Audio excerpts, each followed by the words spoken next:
ঘরে ঘরে মিলাদ পড়াবে। বলে হুজুর ঘরে ঘরে মিলাদ পড়ার কথা কেন বললেন?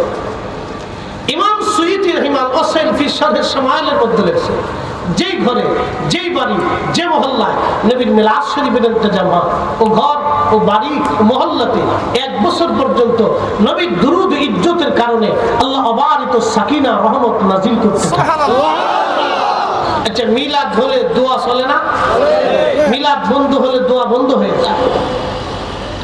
ঘরে ঘরে মিলাদ করার অর্থ হলো মিলাদ চালু থাকবে, কোরআন খতম চালু থাকবে, মিলাদ চালু থাকবে, দোয়া চালু থাকবে, মিলাদ চালু থাকবে, নবীর দুরূদ সালাম চালু থাকবে।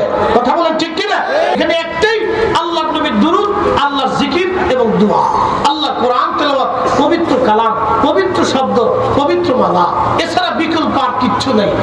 যারা বেদাত খুঁজে পান সেটা তাদের ইচ্ছা হতে পারে, কিন্তু আল্লাহ কোরআন বলতেছে বেদাত না, আল্লাহ কোরআন বলতেছে